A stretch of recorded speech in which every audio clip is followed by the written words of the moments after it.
sur Talents Précieux, le podcast qui révèle ces compétences qui font la différence. Je suis Perrine Corvézier. Je suis Amélie Dag. Ensemble, nous avons créé la société Human Learning Expedition qui produit ce podcast. Chaque semaine, nous vous proposons un nouvel épisode qui est le fruit d'une conversation avec un invité qui parle de son métier. Nous cherchons à savoir quelles sont les compétences qui lui permettent d'être épanoui et performant dans son travail. Et vous verrez qu'il s'agit quasi systématiquement de soft skills, autrement appelées compétences comportementales ou transversales. Vous êtes de plus en plus nombreux à nous écouter et cela nous fait vraiment plaisir de produire nos épisodes pour vous. Pour nous soutenir, parlez de Talents Précieux autour de vous, partagez vos impressions sur les réseaux sociaux. Vous pouvez également vous abonner, noter et commenter Talents Précieux là où vous nous écoutez. Nous lisons tous vos messages comme de véritables cadeaux que vous nous faites en retour de l'écoute de notre podcast. Un grand merci. Vous retrouverez toutes les notes et les références citées lors de cet épisode sur notre site humanlx.com, humanlx.com. Aujourd'hui, c'est cool d'être entrepreneur. Ça fait la une des magazines, on a l'impression que les entrepreneurs sont des rockstars, etc. Je rappelle que il y a un peu moins de 20 ans, quand on disait en société « je suis entrepreneur », ça voulait dire « je suis inemployable ». Ça voulait vraiment dire que personne ne voulait de vous. C'était pas aussi cool qu'aujourd'hui, en fait.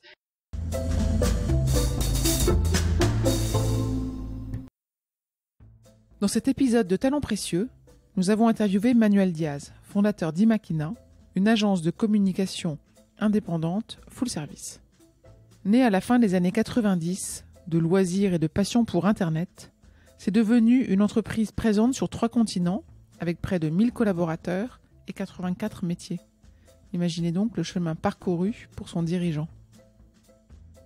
Amélie et moi sommes fans des vidéos de Manuel sur YouTube, la chaîne Marche ou Crève, où l'on trouve plus de 300 vidéos diffusées 3 fois par semaine. Et pour tout vous dire, on redoutait que Manuel, avec toute son expérience et son expertise, prenne la main sur l'interview et diffuse ses recettes sur notre podcast. Certes, quand Manuel explique, on ressent que c'est le fruit de recherches, d'analyses, de réflexions bien mûries. Mais c'est un entrepreneur humble et dans la générosité du partage d'expériences avec qui nous avons échangé. Manuel raconte avec humilité ses succès, ses galères et surtout ses apprentissages. Vous entendrez dans cette conversation comment il a su demander de l'aide tout au long de son aventure entrepreneuriale et comment il consacre à présent une part importante de son temps à aider les autres. Bonne écoute.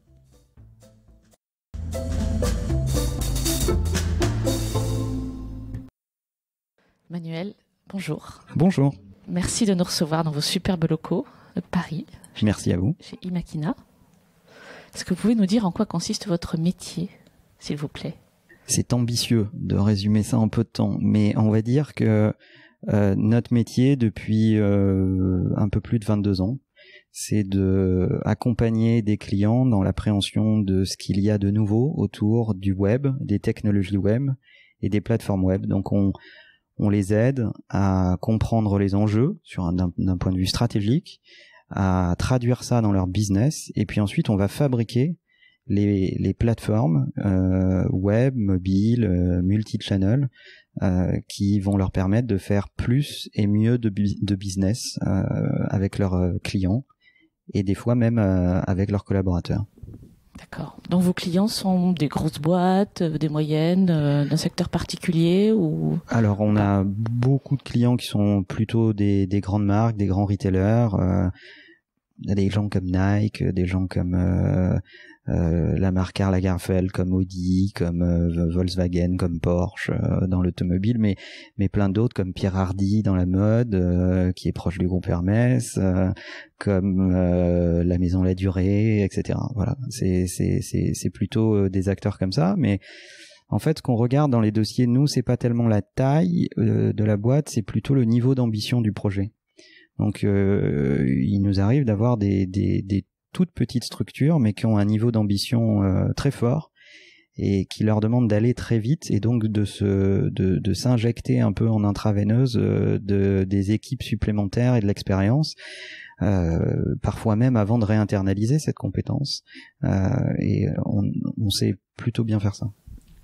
Vous êtes présent dans plein de pays, je crois, c'est ça? Oui, on est présent dans plus de 17 pays. Donc aujourd'hui, l'épine dorsale d'Imakina, c'est l'Europe continentale. Donc pour faire simple, on va dire que de la Suède à la Turquie, vous avez à peu près un Imakina partout. Et puis ensuite, on a, à travers notre réseau, des jambes à l'international, en Asie, en Chine, en Asie-Pacifique, au Japon et aux États-Unis, avec un bureau à New York en particulier. D'accord. Et le profil de vos collaborateurs, c'est quoi? Ça va du commercial, j'imagine, au... Alors celui qui fait. Non, pas de commerciaux. Chez nous, on est très heureux et fiers de dire qu'on est une agence dans laquelle il n'y a pas de commercial. Donc nous, on a rien à vous vendre. Ce qu'on essaye, c'est de résoudre une partie de vos problèmes. Donc la première interaction que vous pouvez avoir avec l'agence va être avec un consultant, des gens qui ont l'habitude de comprendre des secteurs, de comprendre où sont les points de friction dans ces secteurs et peuvent avoir des idées pour vous aider à mieux faire ou à faire plus vite.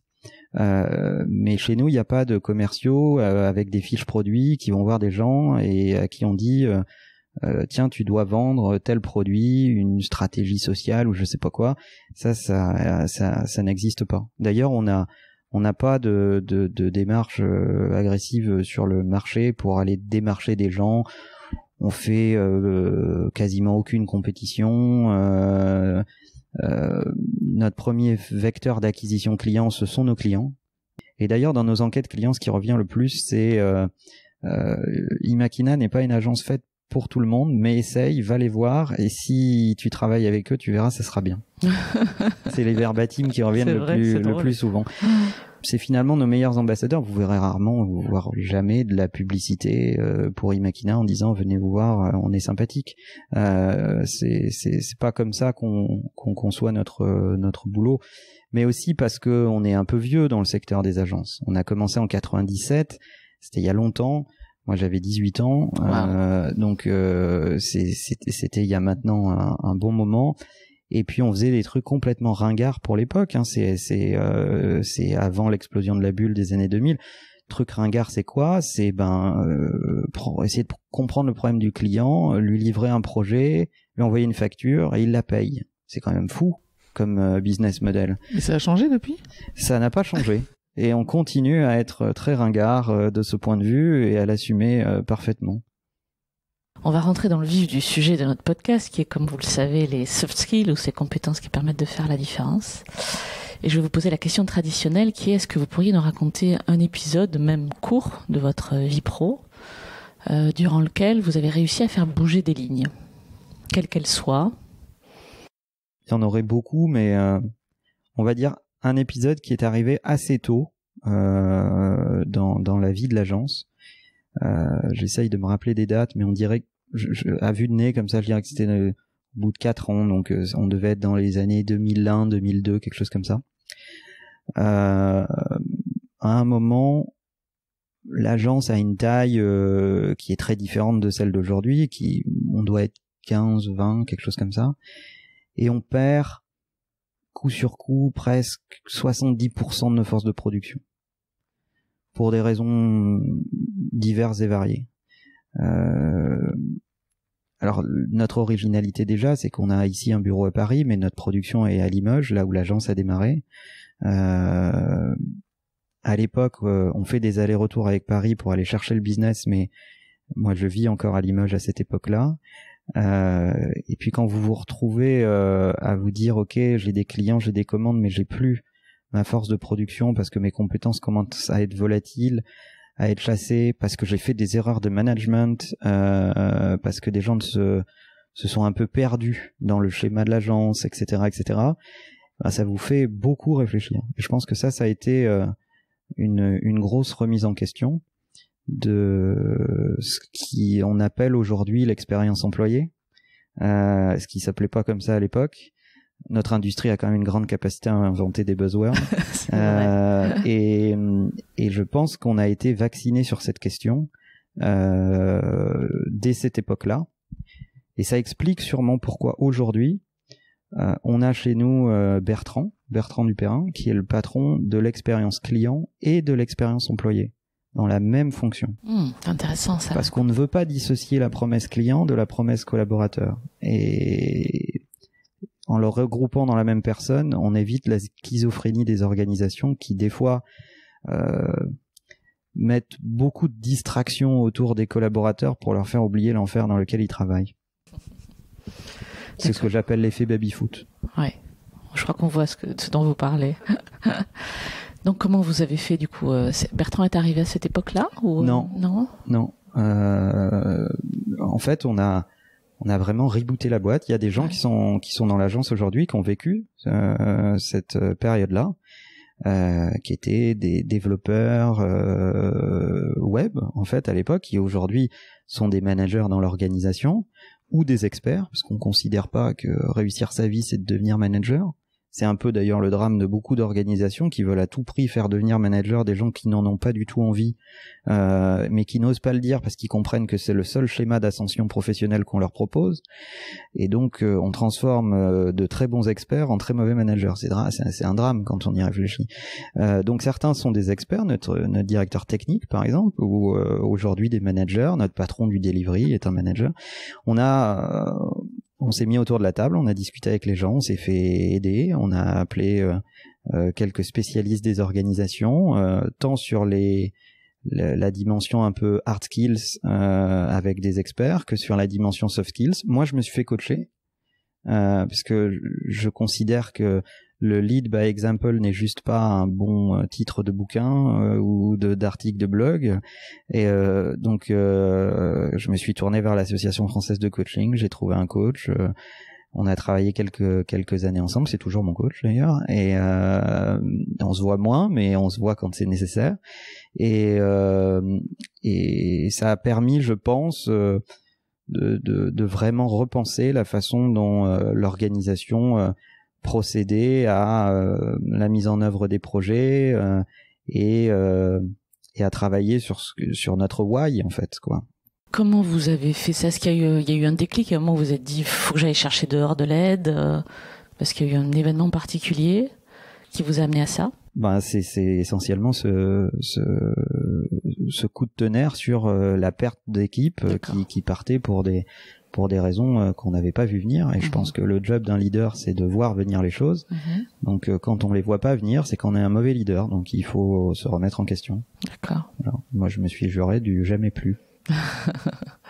J'entends là une capacité à aller chercher de l'aide, une sacrée dose d'humilité aussi. Est-ce que c'est des choses que vous avez en vous depuis toujours? Est-ce que vous vous êtes rendu compte de ces compétences-là à cette époque-là? Moi, j'étais pas prédestiné à être entrepreneur. Je crée l'agence quand j'ai 18 ans avec mon frère, qui lui préparait un CAPES d'espagnol. Donc ni l'un ni l'autre n'étions préparés à devenir entrepreneur.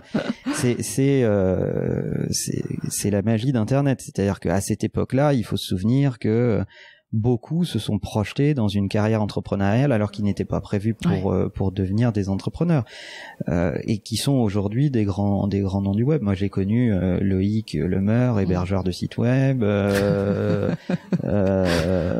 Voilà, Jean-Michel Billot m'a tenu la main pour mes premiers voyages de découverte aux États-Unis avec l'Aftel, l'atelier BNP Paribas, etc. Donc, je me souviens de cette époque. Donc, il y a plein de gens qui ont vu, avaient peut-être une envie ou une appétence pour les technologies et qui se sont dit, en fait, pour faire de ma passion mon métier, il faut que je devienne entrepreneur. Aujourd'hui, c'est cool d'être entrepreneur. Ça fait la une des magazines, on a l'impression que les entrepreneurs sont des rockstars, etc. Je rappelle que il y a un peu moins de 20 ans, quand on disait en société « je suis entrepreneur », ça voulait dire « je suis inemployable ». Ça voulait vraiment dire que personne ne voulait de vous.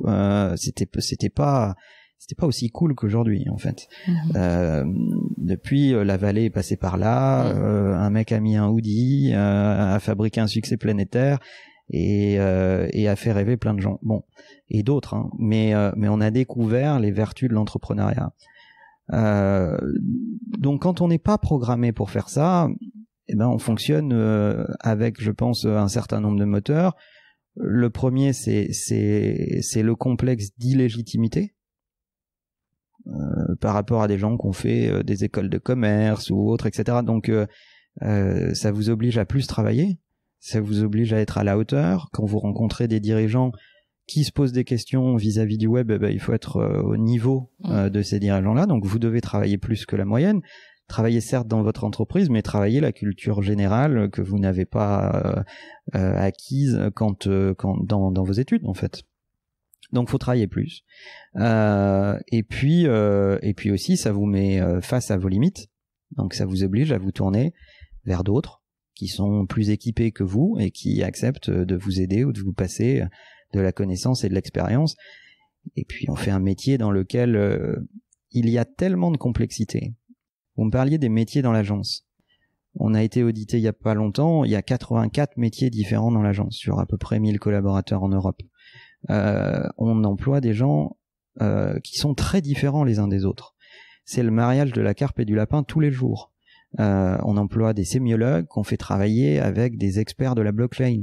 Donc ça oblige à une certaine dose d'humilité aussi, et d'accepter cette forme de différence et la nécessité d'avoir ces différences pour produire de la valeur ensemble.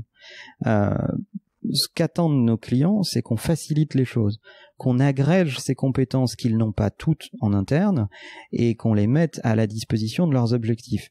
Donc ça oblige nécessairement à s'écouter, à s'entendre, à tendre vers le même objectif, à être dans une approche à la fois déterminée mais en même temps bienveillante. Voilà, c'est cet équilibre si particulier qui explique aussi pourquoi beaucoup de gens prédestinés, eux, à être managers ou formés à être managers réussissent pas si bien que ça dans nos secteurs, parce que il faut être plus créatif et pragmatique et humble que appliquer des grandes méthodologies théoriques. Intéressant. Vous parliez de vos collaborateurs. Justement, est-ce que parmi les gens qui vous entourent, qui travaillent avec vous, à côté de vous, même chez vos clients, est-ce que il y a des compétences particulières ou des postures particulières que vous recherchez ou que vous appréciez en fait? Alors nous, on segmente le monde en 3 parties. Il y a ce qu'on sait, il y a ce qu'on ne sait pas, et il y a ce qu'on ne sait pas qu'on ne sait pas. Et en fait, ce qui nous intéresse, c'est cette dernière catégorie. On va chercher chez les personnes avec lesquelles on veut travailler des gens qui ont la capacité à savoir qu'ils ne savent pas et à ne pas en avoir peur, et donc des gens qui sont suffisamment structurés pour faire face à l'inconnu et se dire je vais trouver des coéquipiers autour de moi pour faire face à cette difficulté. Donc on travaille dans des méthodologies de co-construction avec nos clients, avec nos collaborateurs, de co-design.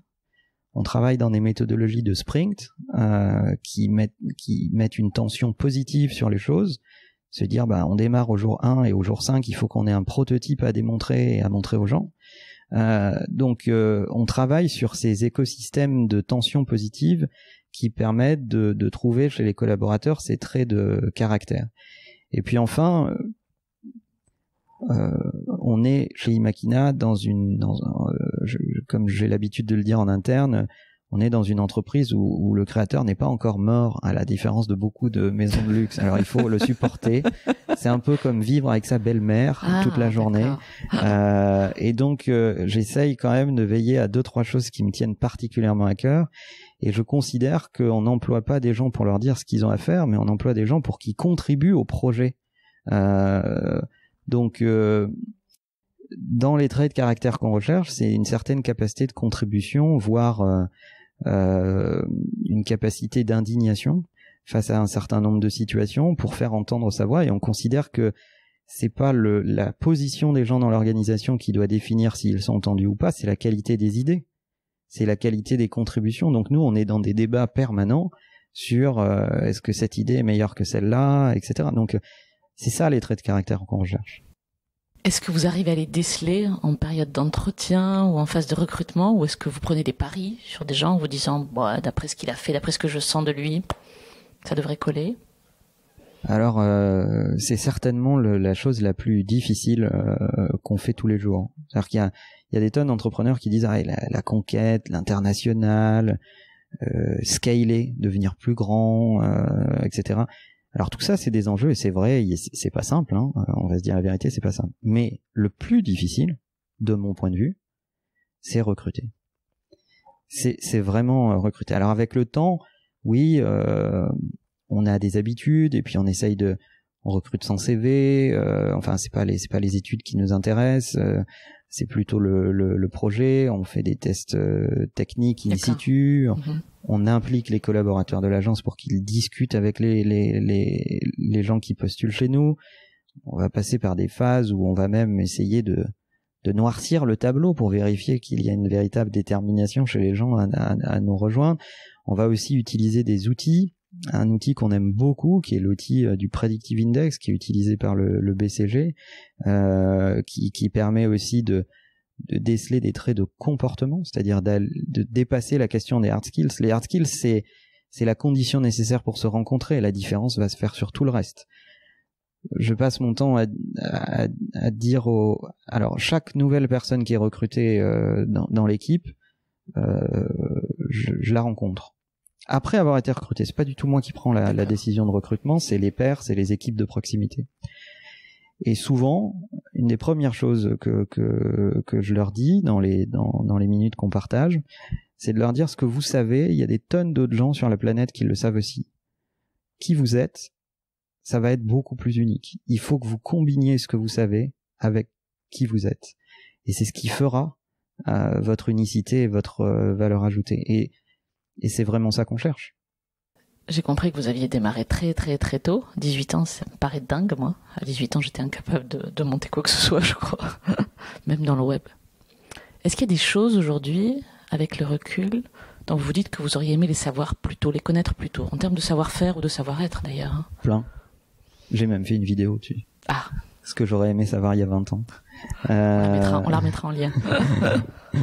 Mais oui, évidemment, plein. Il y a plein de choses où je me dis, si t'avais été un peu moins con, ça se serait certainement passé différemment. Mais en même temps, il faut pas les regretter parce que c'est aussi ce parcours, ce chemin et ces embûches qui ont permis de s'adapter, de tomber, de se relever, d'essayer encore, de retomber, etc. Moi, je suis moins intéressé par la destination que par le chemin. C'est plus ça qui m'intéresse.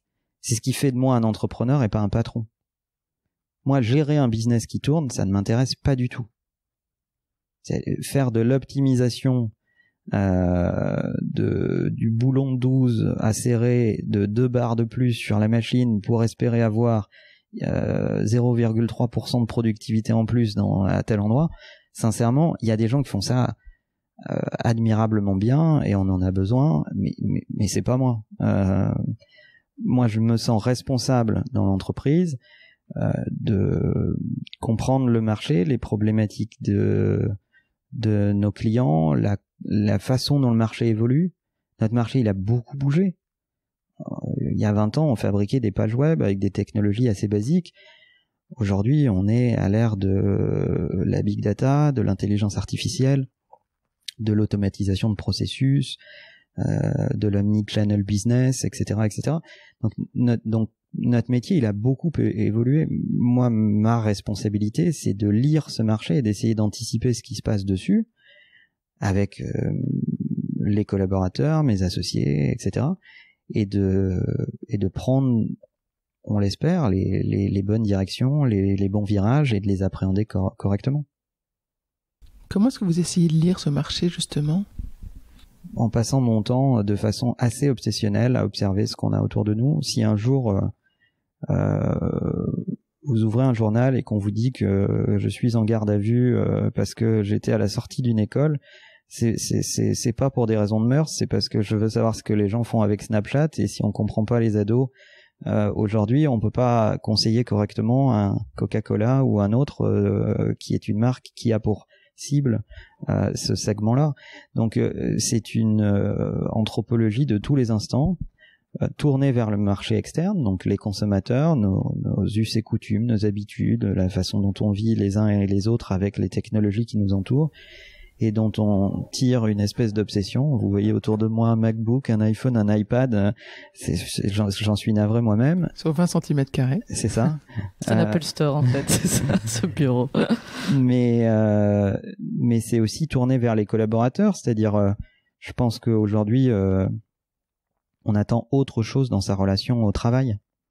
Les générations d'aujourd'hui sont pas du tout dans le même rapport au travail que les générations qu'on embauchait il y a 15 ou 20 ans. Ils sont à la fois plus exigeants et parfois même un peu désabusés. Si je devais leur faire un reproche d'ailleurs, c'est de pas y mettre suffisamment d'espoir, d'être un peu moins fataliste, mais on comprend que leurs parents et leurs grands frères ont été maltraités, qui plus est en France, dans un marché du travail complexe. Le rapport au travail et au temps de travail est un sujet de société en France, là où il l'est moins dans d'autres pays d'Europe.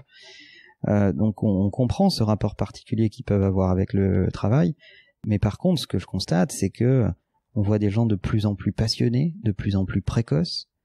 L'autre jour j'ai reçu un message direct sur Twitter d'un jeune garçon qui me dit « Ah tiens, regarde, j'ai développé ça, une app mobile, etc. » que je ne connais pas, et qui voit un peu les contenus que je partage, etc. Je vais voir, je trouve ça super pro, puis j'avance dans la conversation et je me rends compte qu'il a 11 ans. Et je m'apprêtais à l'envoyer justement à Bertrand, notre fameux Bertrand de l'expérience employée, en lui disant « Mais il faut qu'on le rencontre, faut qu'on le voit, invite-le, etc. » Et là, je me dis, ah non, là, c'est trop tôt, là, quand même. Qu'on voit ses parents, là. Voilà. Donc, oui, il y a de la précocité, il y a beaucoup de passion, mais il y a aussi une autre forme d'exigence dans le rapport au travail.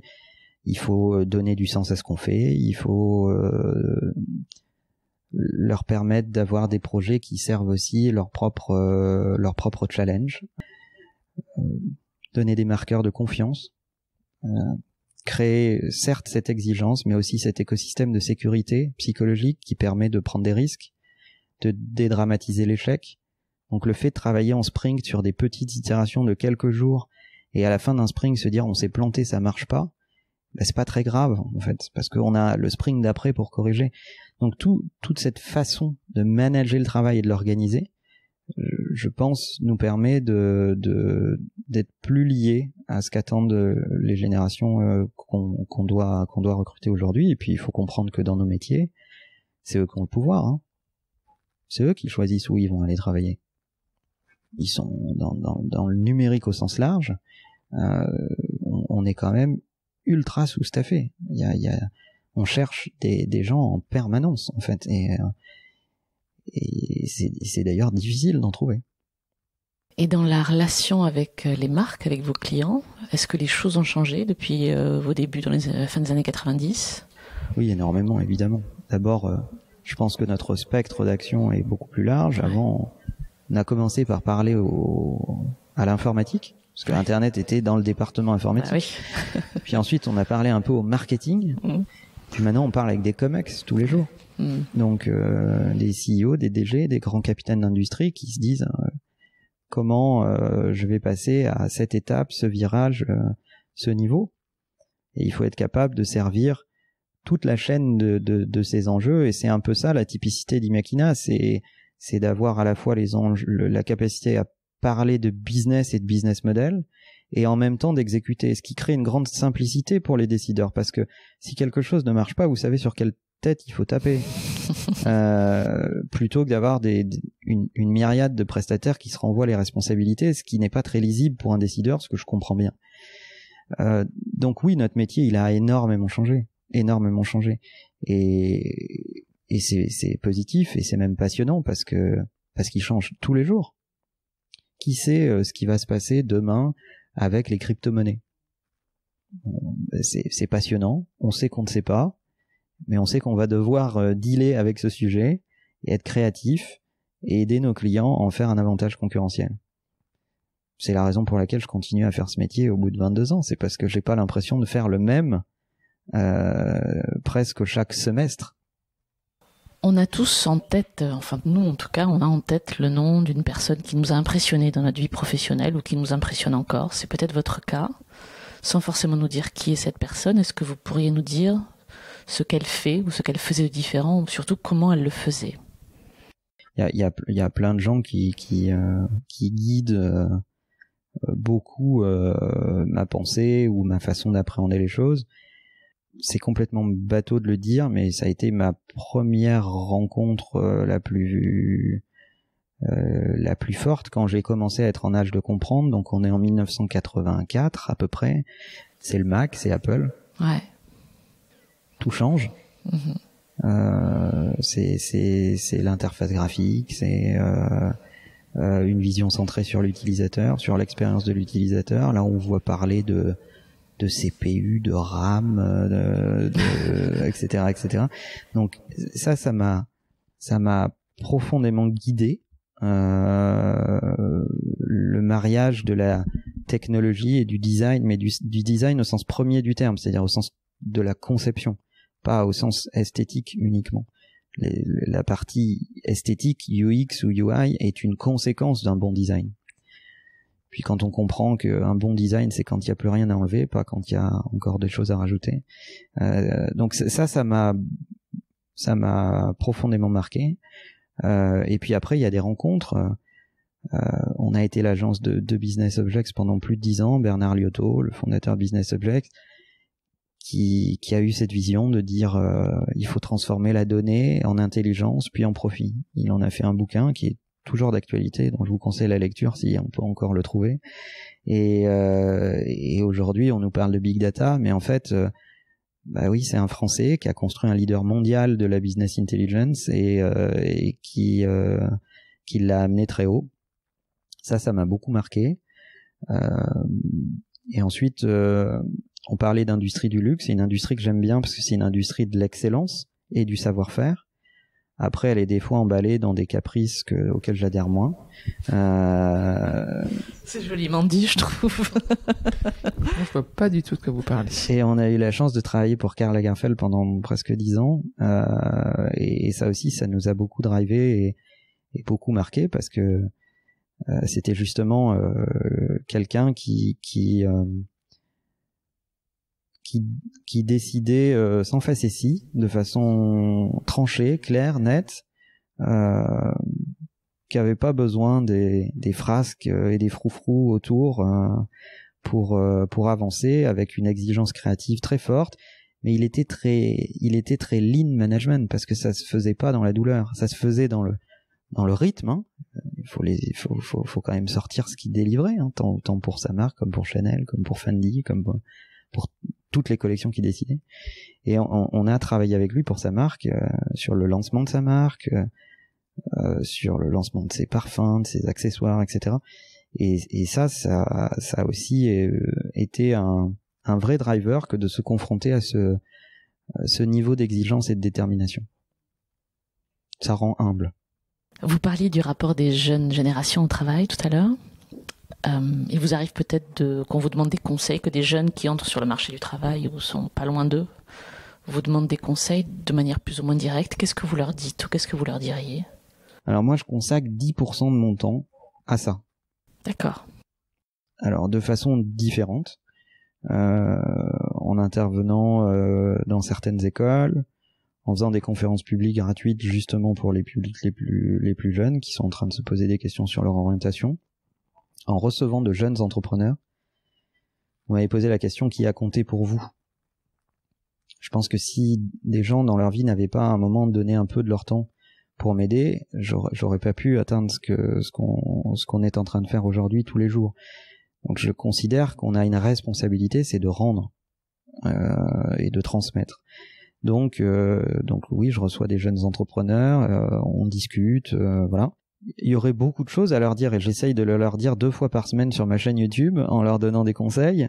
Et encore une fois, ce ne sont pas des vérités, ce sont juste des choses auxquelles j'ai été confronté, qui ont peut-être marché ici et qui marcheront pas ailleurs.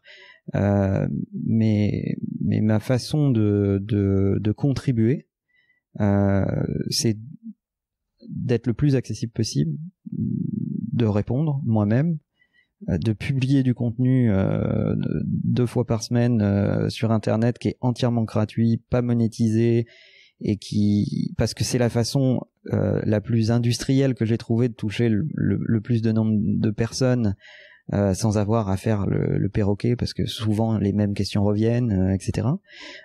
Voilà, c'est un peu ma façon d'adresser cette question. Je sais pas si c'est la meilleure. Puis j'ai écrit un livre aussi mais c'était aussi pour moi.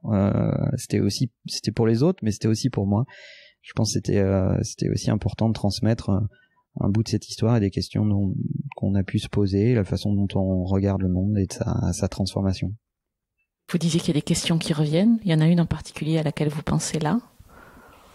Alors maintenant que être start-upper est à la mode, il y en a plein. Souvent c'est les mêmes questions. C'est est-ce que je dois lever de l'argent? Oui, non.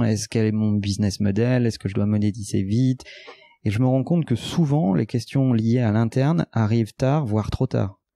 C'est-à-dire que ils se posent des tonnes de questions sur le business, sur la relation aux investisseurs, sur etc.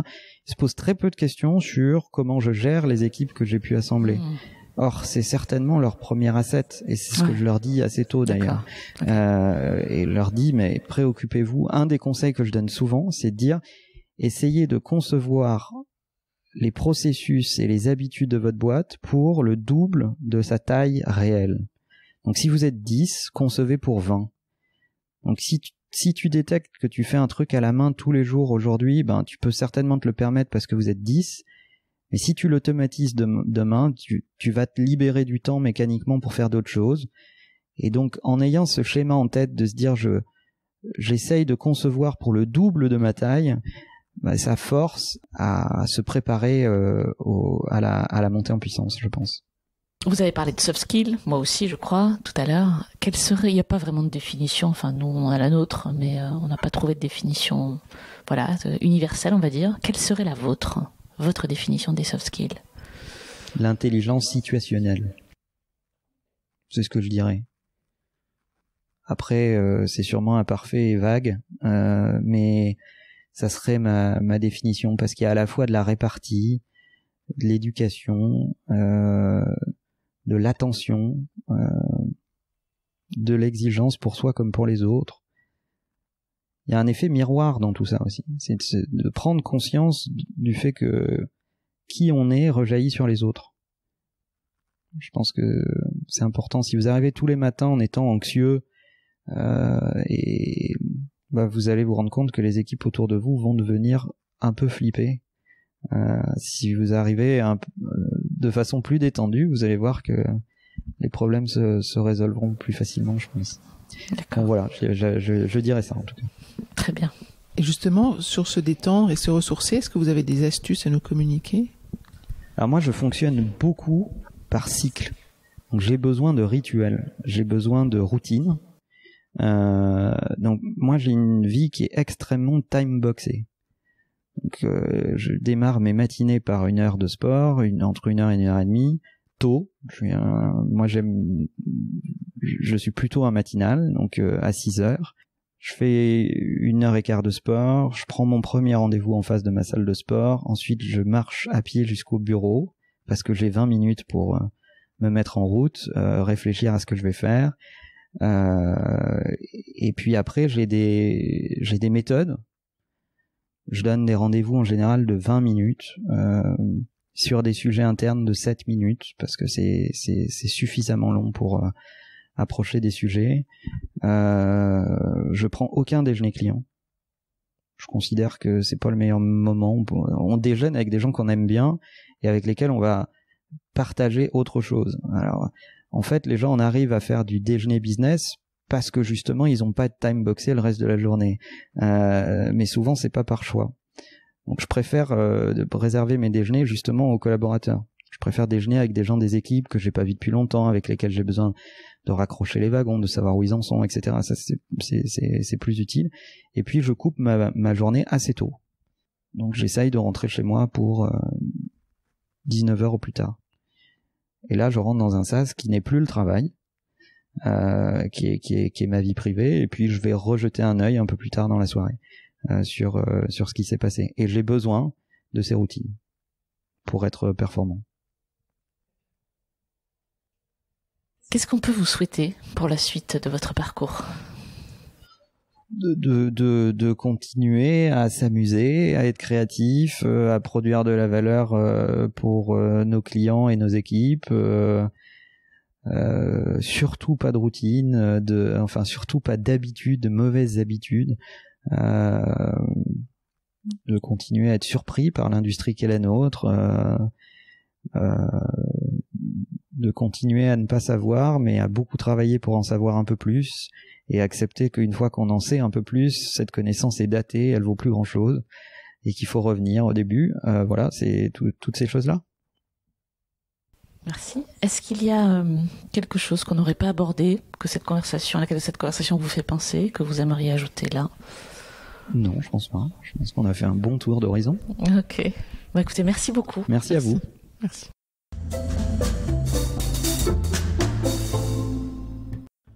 J'espère que vous avez apprécié ce podcast autant que nous avons aimé le préparer et l'enregistrer. Talent précieux vous est proposé par Human Learning Expedition ou HLX. Nous accompagnons ceux qui font bouger les lignes et tout leur écosystème dans la réussite de leur projet de transformation. Pour en savoir plus sur HLX, connectez-vous sur humanlx.com, humanlx.com, ou suivez-nous sur Facebook, sur Instagram, sur LinkedIn ou sur Twitter. Merci pour votre écoute et à bientôt.